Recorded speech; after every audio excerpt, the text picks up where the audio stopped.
আপনি যদি ঝিঙে চাষ করে সফলতা পেতে চান তবে আজকের ভিডিওটা আপনার জন্য এবং বিশেষ গুরুত্বপূর্ণ হতে চলেছে। চাষি ভাইয়ের ইন্টারভিউ দেখাবো যে কিভাবে চাষি ভাই চাষ করেছেন এবং 3 গুণ মুনাফা এই ঝিঙে থেকে কিভাবে করা যায় সেটা আজকে আলোচনা করব। সুতরাং স্কিপ না করে পুরো ভিডিওটা আপনারা অবশ্যই দেখে নিন।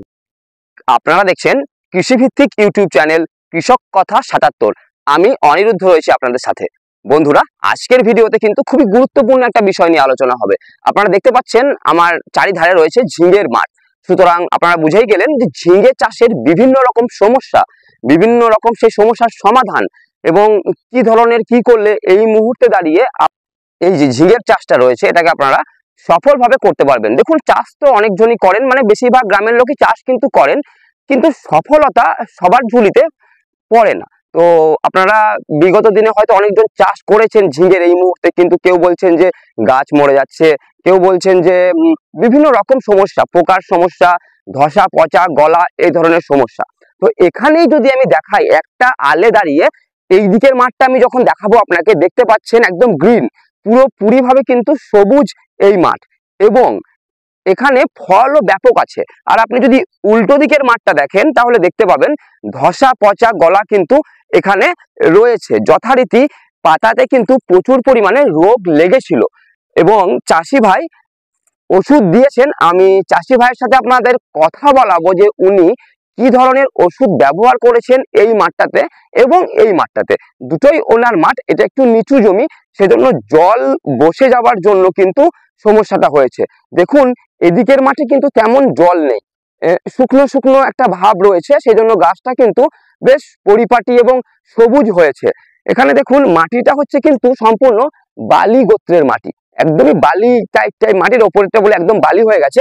তলা থেকে আমি যদি দেখাই, দেখুন, হ্যাঁ, বেলে মাটি বা বালি মাটি আপনারা বলতে পারেন। সেখানে এই যে মাটিটা, এই মাটিটা কিন্তু জল জমে থাকার জন্য পলি মাটির মতো অনেকটা বালিযুক্ত পলি মাটি হয়ে গেছে এবং জলটা বেশি ধরে থাকছে। সেই জন্য এখানে আপনারা দেখুন, এই যে সমস্যাটা ডাউনি মিলডিউ বলে আপনারা যেটাকে আখ্যা দেন, অনেক চাষিরাই বলেন, এটা নামও ডাউনি মিলডিউ। দেখুন, এটাই কিন্তু ডাউনি মিলডিউ। আর এই যে চৌকো চৌকো দেখছেন, এটা কিন্তু আলাদা রোগ, এটাকে বলা হয় ব্ল্যাক রট। এই রোগের জন্য কিন্তু গোটা মাঠ আপনার শেষ হয়ে যেতে পারে। এই যে বিষয়গুলো, এগুলো যদি আপনি খেয়াল রাখেন তাহলে কিন্তু আপনার যে চাষটা সেটা কিন্তু সফলভাবে আপনি করতে পারবেন। আমি আজকে আলোচনা করবো যে কি আপনারা ওষুধ দেবেন, যার জন্য এই মুহূর্তে এই যে এত গরম, এই গরমের থেকে কিভাবে গাছকে রক্ষা করবেন, গাছ যেন ঝিমায় না, রোদের মধ্যে দেখবেন পাতাগুলো ঝিমিয়ে পড়ে, সেটা যেন না হয়, তার জন্য কি ব্যবহার করবেন সেটাও আমি বলবো। দেখুন, যদি ঝিমিয়ে যাচ্ছে আপনার গাছ, মাঝ বয়সে রয়েছে, তাহলে আপনারা বিভিন্ন ভালো মাপের ভিটামিন ব্যবহার করুন। যেমন সিনজেন্টা কোম্পানির ইসাবিয়ন রয়েছে, অ্যামিনো অ্যাসিড সমৃদ্ধ স্ট্রেংথ প্লাস রয়েছে। এই রকম বিভিন্ন ভিটামিন কিন্তু আপনারা জমিতে দিলে আপনাদের এই যে গাছের ঝিমিয়ে পড়ার সমস্যাটা সমাধান হয়ে যাবে। এখানে আমি এক জায়গায় দেখছিলাম যে কয়েকটা জালি শুকিয়ে যাচ্ছে। জালি মানে দেখুন, এই যে ছোট ছোট ঝিঙেগুলো কিন্তু শুকিয়ে যাচ্ছে ফলে পরিণত হবার আগেই। এখানে যদি আমি দেখাই, দেখুন এখানে কিন্তু ছিদ্র করেছে। মাছি পোকায় কিন্তু এই ছিদ্র নয়, এটা অন্য কোনো পোকায় ছিদ্র।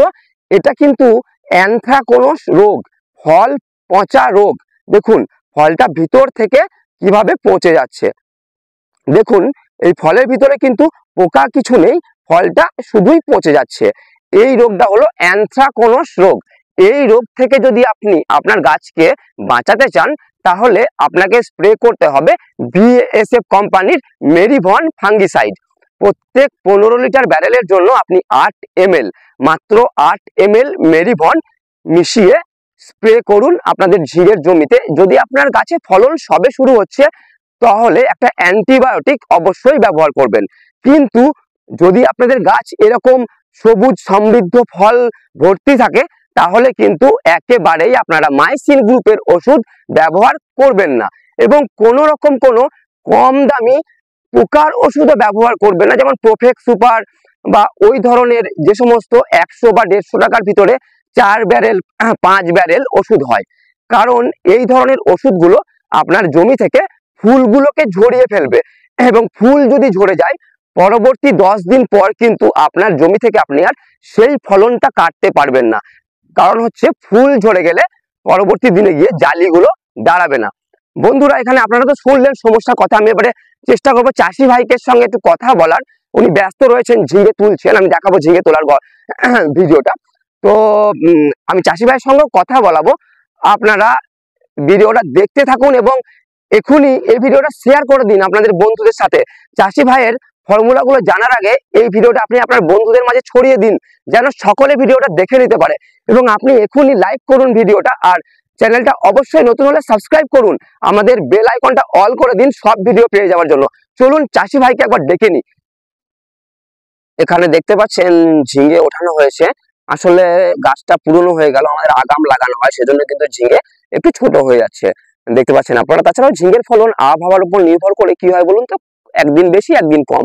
কিন্তু তবুও এই মাঠটাতে আসলে খাবারের অভাব রয়েছে। চাষি ভাই স্প্রে করেছেন, যেহেতু গাছে রোগ লেগেছিল, আপনারা দেখলেন যে রোগ লেগে রয়েছে গাছে, তাই ঠিকমতো ভাবে স্প্রে করা যায়নি রোগ লেগে যাওয়ার জন্য, তাই এই মাঠের কিন্তু ফলটা কম রয়েছে। আর ফলগুলো একটু বেকাটেরাও হয়েছে, কারণ খাবার নেই, তাই ফল তো বেকাটেরা হবেই, আপনারা এর বোঝেন। বন্ধুরা আমি চাষি ভাইকে পেয়ে গেছি আমার সাথে, তো অনেক ব্যস্ত ছিলেন উনি, তবু আমি ডেকে আনলাম। আসলে বন্ধুর মতোই আমার, তুমি আমি করেই কথা বলবো। তো তোমার নামটা বলে দাও দর্শকদের। আমার নাম বাপি মাঝি। তো কোন মানে কোথায় এই জায়গাটা কি আছে, মানে ভালকি গ্রাম, বর্ধমান ডিস্ট্রিক্ট। বর্ধমান ডিস্ট্রিক্ট। তো পূর্ব বর্ধমান ডিস্ট্রিক্টের একদম যুবক চাষি, দেখতে পাচ্ছেন আপনারা। আর এই যে দুদিকে দুটো মাঠ, এই মাঠ দুটো আপনারই মাঠ, তাই তো? কতটা জমি এখন চাষ করেছেন? ওই 1.5 বিঘা। 1.5 বিঘে। তো গাছ কতদিন ধরে আছে এখন, মানে কতদিন ধরে ফল তোলা হচ্ছে? এক মাস হয়ে গেল। এক মাস ধরে ফল তোলা হচ্ছে। তো মোটামুটি চাষ করে কি লাভ হয়? নিশ্চয়ই হয়, নাহলে মানুষ করবে। হয়, মোটামুটি লাভ হয়। দাম এখন নির্ভর করে, ফলন ভালো হলে ফলন তো ভালোই হচ্ছে, কিন্তু দাম যদি থেকে থাকে তাহলে নিশ্চয়ই লাভবান হবে। ওকে, মানে দামটা যদি ভালো থাকে বাজারে তবে লাভটা হবে। ফলন কিরকম হচ্ছে, মানে এই যে যতটাই জমি লাগছে তার মধ্যে কি ফলন উঠছে প্রতিদিন হিসাবে? মোটামুটি 1.5 বিঘাতে না হলেও প্রায় 4.5 কুইন্টাল মাল তো। 4.5 কুইন্টাল। 4.5 কুইন্টাল মালটা কি মানে একদিন দুদিন উঠছে না 15-20 দিন ধরে উঠছে? একদিন পর পর। হ্যাঁ, একদিন পর পর উঠছে। মানে কতদিন ধরে উঠছে? এক মাস ধরেই 4 কুইন্টাল করে মাল উঠছে, তো 4-5 কুইন্টাল করে? 15 দিন কত উঠছে, এক মাসের মধ্যে 15 দিনের, মানে এক মাসের মধ্যে 15টা হারভেস্টিং হচ্ছে, 15 বার মাল কাটা হচ্ছে, 4 কুইন্টাল করে হচ্ছে, মানে 60 কুইন্টাল হয়ে গেছে আপাতত, তাই তো? 60 কুইন্টাল মাল কাটা হয়ে গেছে, মানে 20 টাকা করে দাম পাওয়া গেছে। হ্যাঁ, মানে 1,20,000 টাকার বিক্রি অলরেডি হয়ে গেছে। হ্যাঁ, এখন একটু দাম নেমে গেছে। এখন কত দাম চলছে? 16 টাকা 14 টাকা। 16 টাকা। তো দর্শক 16 টাকা দামও কিন্তু অনেক বেশি আমার মতে। শসা, ঝিঙে, করলা এগুলো 10 টাকা দাম থাকলেও লাভ করা যায়। তো চাষি ভাইকে আমি জিজ্ঞেস করবো যে বাপিদা, এখানে যে গাছটা দেখছি, এই গাছটা যে খারাপ হয়েছে একটুখানি, আর এই গাছটা যে এত সুন্দর রয়েছে, তো এই গাছটা কি রোগ হয়েছিল কি? মেন সমস্যা হচ্ছে, এটা যখন গাছটা লাগা হয়েছিল তখন একটু শীত শীত ছিল বা কুয়াশার টাইম ছিল। ও, কুয়াশার জন্য গাছটা বসে গেছে। কুয়াশার জন্য এই গাছগুলো ঠিক না। এটা মেনলি একটু গরম পড়তে হবে, তবে গাছের গুরুত্ব বাড়ে, প্লাস রোগ জ্বালা থেকে একটু মুক্তি হয়। আর এটা শীতের মধ্যে লাগানো, তো তখন একটু ধসা টাইপের একটা জিনিস লাগে, সেই ধসা থেকে মুক্ত হওয়ার একমাত্র উপায় হচ্ছে, সেটা হচ্ছে গ্রীষ্ম গরম পড়া।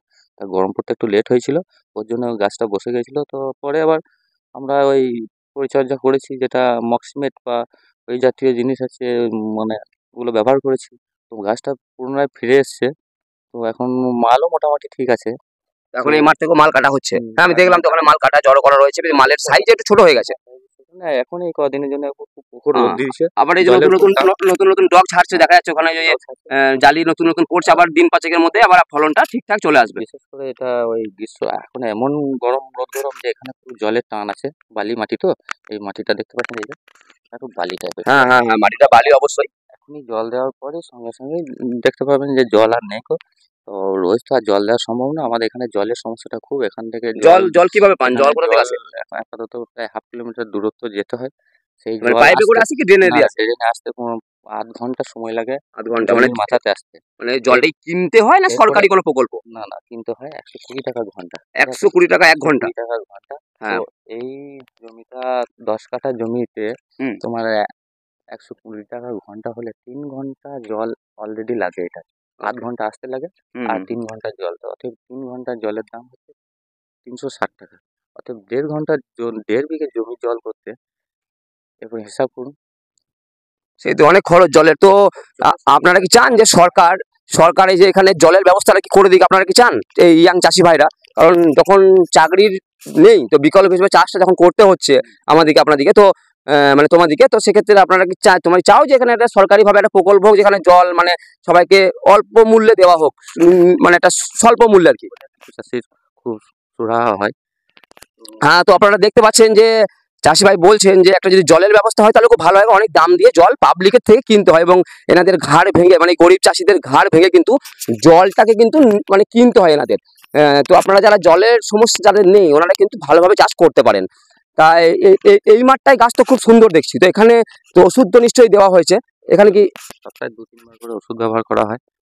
সপ্তাহে 2-3 বার ওষুধ ব্যবহার করা হয়। তো সাদা মাছি এখানে কিরকম ক্ষতি করছে? এখন আপাতত নেই, কারণ এই একটু গরম পড়েছে তো সাদা মাছি আপাতত নেই। এখন আবার ধসাটা আবার খুব রোদের জন্য, জলের টানের জন্য আবার ধসার রোগটা আবার আসছে। পুনরায় আবার আমাদেরকে ওই যে সমস্ত মসমেট, তারপর কি যেন একটা নাম আমরা ব্যবহার করি, হ্যাঁ, নাম তো খুব কঠিন হয়, বিভিন্ন রকম ওষুধ পাওয়া যায় কঠিন কঠিন নামে। 2-3 বার ব্যবহার করতে হবে। এমনিতেই একটু বয়স হয়ে গেছে এই গাছগুলো, যেগুলো দেখতে পাচ্ছি হ্যাঁ, বয়স্ক গাছ। একটু গাছটার বয়স হয়ে গেছে, প্রচুর মালও দিয়েছে। এখন আর এই রোগটা সারানোর খুব সম্ভব না, কারণ পুরোনো পাতা নষ্ট অবশ্যই হবে। এই যে পাতাগুলো দেখতে পাচ্ছেন, এই পাতাটা পুনরায় আর ফেরানো যাবে না, কারণ এটা বয়স হয়ে গেছে, ঠিক আছে? এটাকে আর ফেরানো যাবে না। অতএব আমাদেরকে চেষ্টা করতে হবে নতুন যে গাছগুলো মানে ডগগুলো ছাড়ছে, সেই ডগগুলোকে যাতে আমাদের এই যে রোগটা এসেছে সেই রোগটা না যেন উপরে উঠতে পারে। তার জন্য আমরা আরেকটা ওই যেটা কি বলে ওই ধসার ওষুধ, সেটাকে ব্যবহার করে আমরা পুনরায় এই গাছটাকে আবার সতেজ করে রাখার চেষ্টা করব। অতএব এটা করার পর যখন এই যে ডগগুলো দেখতে পাচ্ছেন লাস্টের দিকে, এই ডগগুলোর মধ্যে ফলন আসবে, আবার ফলন আসবে এগুলো দিকে, তাই তো? প্রত্যেকটি ডগে প্রচুর পরিমাণে ধরবে। এখানে কি ভিটামিন দেওয়া হয়? এরপর ভিটামিনটা মানে একটা ধসা দেওয়ার পর ভিটামিনটা দেওয়া হবে অবশ্যই। এক্স্যাক্টলি, আমি তাই বলি। এই ফলটা লাস্টে এই যে ডগটা এই যে ফলটা ধরছে, এই ফলটা যাতে টিকে যায়, বড় হয় যেন, বড় হবে প্লাস মানে নতুন গাছের মতো তো হওয়ার সম্ভাবনা কম। হ্যাঁ, যথেষ্ট চেষ্টা করব যাতে এই ফলটা আরেকটু ভালো হয়, বড় হয় আর কি, হ্যাঁ। মোটা লাস্টের দিকে ফল খুব একটা বড় বা বেশি পুষ্টিকর হয় না। অথবা আমরা চেষ্টা করবো ভিটামিনটা দিয়ে। এই যে একটা ফল যেমন নষ্ট হয়ে গেল, এই নষ্ট হওয়ার মূল হচ্ছে এখনকার রোদ গরম, প্রচন্ড তাপমাত্রা, হ্যাঁ, জলের সমস্যা, এই জন্য নষ্ট হচ্ছে। তা নাহলে এই সমস্ত ফলগুলো টিকে যেত। তা আমরা চেষ্টা করি যাতে আরো এই ফলগুলোকে টিকিয়ে রাখার, প্লাস আরো এই ফলগুলো টিকিয়ে রাখতে পারলে আমাদের মোটামুটি খুব একটা খারাপ হবে না। কারণ এখানে যে কটায় ডগ দেখতে পাচ্ছেন, প্রতিটি ডগ হ্যাঁ, সব ডগেই জালি আছে, ডগে জালি আছে 4-5টা করে একটু ডগেই দেখতে পাবেন। এখানে ভিটামিনটা এবারে কি ভিটামিন, মানে কি ভিটামিন দেওয়া হয় জমিতে? আমাদের ভিটামিন দেওয়া হচ্ছে তোমার ইসাবিয়ন, সেপ্টন, এই ধরনের। সেপ্টন খুব ভালো কাজ করে। সেপ্টন আছে, আরো অনেকে ভিটামিন আছে, আমরা এত শত নামগুলো সেরকম মনে রাখতে পারি না। যখন যেমন সেটা একটু চেঞ্জ করে দিয়ে থাকি, যাতে ভিটামিন একরকম কোনো ওষুধই আমরা একরকম ভাবে ব্যবহার করি না। হ্যাঁ, একরকম ব্যবহার করা উচিত নয়, পাল্টে ব্যবহার করা উচিত। হ্যাঁ, তো দোকান মানে ওষুধের দোকান এখানে কোথায় লোকালে আছে? আমাদের লোকালে এখানে আমাদের গ্রামেই আছে। ওকে। চাষ তো এখানে কতটা হয়? মোটামুটি 2-2.5 হাজার বিঘে নাকি ঝিঙে চাষ? এখন বেশিরভাগ আরো বেশি হতে পারে, 2-2.5 হাজার বিঘের বেশি ঝিঙে চাষ হয়। শুনছেন আপনারা? তো ওইদিকে অনেক জমি আছে, রোদ বলে আসলে যাওয়া যাচ্ছে না। আপাতত এই জায়গাটাই দেখানো হয়, এটা অল্প পরিমাণে এই দিকটা আছে, বাকি পুরো ভালকিটাই আমাদের মানে ঝিঙে চাষের একটা ব্যাপক জায়গা আর কি। এখান থেকে কলকাতা মাল যায় প্রতিদিন 4-5টা করে গাড়ি লোড হয়ে। তো দর্শক দেখতে পাচ্ছেন, আপনারা যদি একত্র মিলে পুরো গ্রাম মিলে যদি কোনো একটা ফসলের চাষ করেন সেক্ষেত্রে দামটা ভালো পাবেন, কারণ সেই প্রোডাকশনগুলো আপনারা বাইরে পাঠাতে পারবেন বা বাইরে থেকে গাড়ি এসে আপনাদের মালগুলোকে তুলতে পারবে। তো আপনারাও যদি পরের বছর ঝিঙে চাষ করতে চান, যদি আপনাদের গ্রাম থেকে মাল কিনে নিতে হয় কাউকে যোগাযোগ করবেন, আমাদের কিন্তু গাড়িও পাঠিয়ে দিই, আপনার মালটা কিন্তু গ্রাম থেকে কিনে তারপর চলে যাবে এবং দাম যথেষ্ট ভালো পাবেন। প্রথম কিলোর যা দাম পাবেন শেষ কিলোটারও তাই দাম পাবেন বন্ধুরা, কোনো কম হবে না।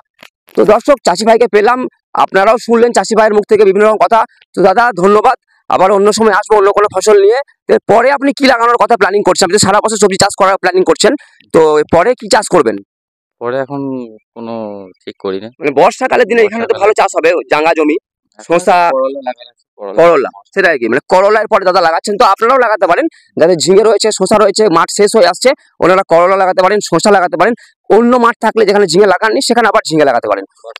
বর্ষার ঝিঙেটা কিন্তু হবে, কি হবে? কম হবে বর্ষাকালে, ফলনটা কম হবে, হোক না, দাম তো ভালো পাওয়া যাবে, কিন্তু দামের মধ্যে যদি দামটা থেকে থাকে সেই পুষিয়ে যায়। ফলন খুব বেশি দরকার নেই, তো 30-40 টাকা দাম পাওয়া গেলে তো যথেষ্ট ভালো, তাই না? সেই তো চাষটাকে কি চাকরির বিকল্প হিসেবে করা যায়? তাছাড়া উপায় নেই, উপায়ও নেই, মানে কি চাপে পড়ি করতে হচ্ছে না না বেশ মন থেকেই করা হচ্ছে?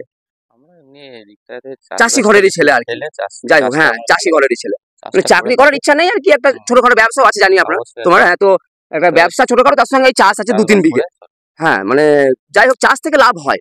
এই যে এখানে কত খরচা হয়েছে আমাকে যদি বলেন, যে 1.5 বিঘে জমিতে আমি আপাতত শুনলাম 1,20,000 টাকা পর্যন্ত বিক্রি হয়েছে, তো খরচা কি হয়েছে মোটামুটি একটা হিসেব তো সেভাবে থাকে না চাষিদের? 30,000 35,000 একটা তো 30-35,000 খরচা হয়েছে, 40,000 খরচা হয়েছে, মানে দেখুন যদি 40,000 দর্শক খরচা হয়ে থাকে তাহলে 4-3 12 1,20,000, মানে 3 গুণ কিন্তু আপনি লাভ করতে পারবেন এই চাষটাকে করে মোটামুটি দামে। এটা যদি 30 টাকা 40 টাকা দাম হতো আরো বেশি লাভ করতে পারতেন, তাই তো? অন্য বছর কি হয়েছে, মানে ধরুন আগের বছর বা আগের বছর, তার আগের বছর হয়েছে, যেমন লকডাউন ছিল মনে হয়, তারপরের বছর খোলার পরে তখন দামটা ভালো ছিল সবজির। হ্যাঁ, তো যাই হোক বন্ধুরা, আপনারাও করুন, যুবক চাষি ভাইরা। পড়াশোনা আপনি কত দূর করেছেন, মানে তুমি কত দূর করেছো? এইচএস পাস তো, এইচএস পাস, ওকে। যাই হোক, তো এইচএস পাস বা গ্র্যাজুয়েশন করেও কিন্তু আপনি চাষটাকে করতে পারেন, কারণ লজ্জার কোনো ব্যাপার নেই, এটাতে অনেক শিখতে হয়, অনেক পরিশ্রমের ব্যাপার আছে এবং অনেক সম্মানের আছে। তো ধন্যবাদ দাদা, আবার অন্য কোনো সময় আসবো যখন আপনি নতুন কিছু চাষ করবেন, মানে তুমি নতুন কিছু চাষ করবে। তো আজকে এই পর্যন্তই দর্শক বন্ধু, আপনারা ভিডিওটা লাইক সাবস্ক্রাইব করবেন চাষি ভাইয়ের জন্য, এবং আমি চাই এইরকম যুবক চাষিরা আরো চাষটাকে নিয়ে কালচার করুক এবং চাষটাকে আরো বিজ্ঞানসম্মতভাবে করে এগিয়ে নিয়ে চলুক। এখানে মালচিং টালচিং করার কোনো পরিকল্পনা আছে ভবিষ্যতে? মালচিং করে, ড্রিপ করে, পাইপ দিয়ে জলের সিস্টেম যেগুলো হয়, এখন তো সরকারি অনেক মানে টাকা পাওয়া যায়, ভাতা পাওয়া যায়, যেগুলো থেকে মানে ভর্তুকি পাওয়া যায়, 1 লাখ টাকার কাজ হলে 20,000 টাকাতে হয়ে যাচ্ছে। তো মালচিং টালচিং করার কোনো পরিকল্পনা আছে ভবিষ্যতে? আপাতত নেই, মানে পাওয়া গেলে তো করা যাবে, তাই না? ওকে ওকে, তো মালচিং এর চাষটা করা ভালো, এটা আমি বলে থাকি। এই মাটিতে তেমন কোনো ঘাস নেই, ঘাসালো যে মাটি, ঘাস বেশি বেরোয়, সেখানে আপনারা মালচিং করবেন। আর তাছাড়া আপনি খোলা মাঠেও করতে পারেন, খরচটা একটু কম পড়ে। ঠিক আছে বন্ধুরা, এইসব গাছগুলো যে দেখছেন এটা পুরনো হয়ে গেছে, আর দেশি ঝিঙের সাইজ দেখেছেন তো, খুব বড় নেই কিন্তু, এটা আপাতত 1 বিদ্যা, আর তারপরে একটুখানি আরো 6 আঙ্গুল মতো কিন্তু এটা বড় হবে, এবং এই ধরনের ঝিঙেগুলো কিন্তু বাজারে বেশ ভালো দাম পেয়ে যাবেন, বুঝতে পেরেছেন? তো এই ধরনের ঝিঙে আপনারা লাগান, জাতগুলো, যে জাতগুলো নিয়ে আমরা আলোচনা করি, কারণ হচ্ছে দেশি ঝিঙের জাত লাগালে আপনি দীর্ঘমেয়াদীভাবে ফলটা পাবেন। এখানে যদি আমি লাগানোর প্রসেসটা আপনাদের দেখাই বন্ধুরা, দেখুন সোজা লাইনে কিন্তু এটা লাগানো হয়েছে, এবং যথেষ্ট পরিমাণ রোগ কিন্তু এই মাঠে ছড়িয়ে রয়েছে বন্ধুরা, বিভিন্ন ধরনের রোগ, ধসা গোত্রের রোগ, এবং এই যে দেখছেন দাগ দাগ যে পোকাটা আপনারা দেখছেন, ম্যাপ পোকা, আমি বিগত দিনে আলোচনা করেছিলাম ভিডিওতে। এই পোকা থেকে আপনার গাছে কিন্তু বাঁচাতে হবে, তা নাহলে কিন্তু সব পাতা যদি এরকম হয়ে যায় বন্ধুরা, এবং ওই যে দেখছেন ওই ধরনের ফল কেন হয় বলুন তো? এক তো পুরনো হয়ে গেলে গাছ তখন হবে, তাছাড়া আপনার গাছে খাদ্যের অভাব থাকলে তখন হবে। এরকম যদি সমস্যার মধ্যে পড়েন, অবশ্যই মোবোমিন আপনারা 3 দিন অন্তর অন্তর জমিতে স্প্রে করুন, সঙ্গে স্ট্রেংথ প্লাস ভিটামিনটা স্প্রে করুন বন্ধুরা। এখানে হারভেস্টিং আজকে হয়ে গেছে, তো এই জন্য ফল আপনারা দেখতে পাচ্ছেন না, আর প্রচন্ড রোদের জন্য আমি ভিডিও করতে পারছি না। আর আপনারা ইন্টারভিউ দেখলেন বন্ধুরা, এভাবেই আপনারা চাষটাকে করুন, তবেই কিন্তু আপনারা সফলতা পেতে দেরি হবে না বন্ধুরা। কারণ হচ্ছে দেখুন, চাষ যখন আপনাকে করতে হবে তখন কিন্তু সঠিক পদ্ধতি অবলম্বন করে করাটাই বিশেষ ভালো। কারণ হচ্ছে আপনি যা খুশি তাই করবেন, তাহলে কিন্তু আপনার ক্ষতি হওয়ার সম্ভাবনাটা থেকেই যাবে। এখানে দেখুন চারিদিকেই কিন্তু ঝিঙের চাষ, চাষি ভাই তো বললেন 2-2.5 হাজার বিঘে, তারও বেশি কিন্তু এখানে ঝিঙে চাষ হচ্ছে। কিন্তু এই যে ধসা রোগ, পচা গলা রোগ, এই রোগে কিন্তু চাষি ভাইদের ক্ষতিগ্রস্ত করে দিচ্ছেন। হ্যাঁ, ওখানে চাষি ভাইরা ঝিঙে সাজাচ্ছেন, দেখতে পাচ্ছেন যে এখন ফলন উনি বললেন তো কমে গেছেন, কিন্তু আরো কয়েকদিন পর কিন্তু আবার বেড়ে যাবে ফলন। এখানে দেখতে পাচ্ছেন আবার নতুন নতুন ডগ, এই যে নতুন নতুন ডগ, এই ডগ কেন হয়? এই যে ডগ যত ছুটবে আপনাদের না, তত কিন্তু আপনার গাছের ফলন ক্ষমতাটা আরো আস্তে আস্তে বাড়বে, হোক না সে পুরনো গাছ। আপনি যদি বুম ফ্লাওয়ার আপনার এই গাছে 30 ml প্রতি 15 লিটার জলে মিশিয়ে স্প্রে করতে পেরেছেন, এখানে করা হয়েছে, সেজন্যই কিন্তু এখানে আপনার গাছে দেখতে পাচ্ছেন এত সুন্দর কচি কচি ডগগুলো বেরোচ্ছে, এবং এই কচি কচি ডগ বেরোলেই কিন্তু এর থেকে আবার নতুন ধরনের জালি আসবে বন্ধুরা। দেখুন এখানে কচি ডগে কিন্তু নতুন জালি বন্ধুরা প্রত্যেক গাঁটে গাঁটে কিন্তু আসছে। আমাদের বিচে বন্ধুরা প্রত্যেক গাঁটে গাঁটে জালি আসবে, সে শশা হোক, ঝিঙে হোক, করলা হোক, যাই আপনি লাগাচ্ছেন, দেখতে পাচ্ছেন সুন্দরভাবে কিন্তু এখানে ঝিঙের বিন্যাস হয়েছে, এবং মাচা পুরো ভর্তি। ক্যানোপি যদি আপনি হাইট লক্ষ্য করে থাকেন, তাহলে দেখবেন 1.5 থেকে 2 ফিট মতো, কোথাও কোথাও ক্যানোপি 3 ফুট মতো হাইট হয়ে গেছে বন্ধুরা। ক্যানোপি মানে হচ্ছে এই যে ওপরের এই যে বিন্যাসটা, মাচার ওপরে যে বিন্যাসটা সেটাকে ক্যানোপি বলা হচ্ছে। তো বন্ধুরা আপনারা যারা সমস্যায় পড়বেন বিভিন্ন রকম, অবশ্যই কিন্তু আমাদের এই নাম্বারে যোগাযোগ করবেন। স্ক্রিনে দেওয়া হোয়াটসঅ্যাপ নাম্বারে আমরা কিন্তু আপনাকে যথাসম্ভব সাহায্য করব। এবং কোনো প্রকার কোনো বীজ ওষুধ এগুলোর প্রয়োজন পড়লে অবশ্যই আপনারা আমাদেরকে ফোন করতে পারেন অথবা হোয়াটসঅ্যাপের মাধ্যমে আপনাদের অর্ডারটি করতে পারেন। আমরা কিন্তু আপনাকে বাড়িতে সেই সমস্ত প্রোডাক্ট পাঠিয়ে দেব। তো ঠিক আছে বন্ধুরা, আজকে এই পর্যন্তই। আপনারা ভালো থাকবেন, সুস্থ থাকবেন। দেখা হচ্ছে আবার পরবর্তী ভিডিওয়।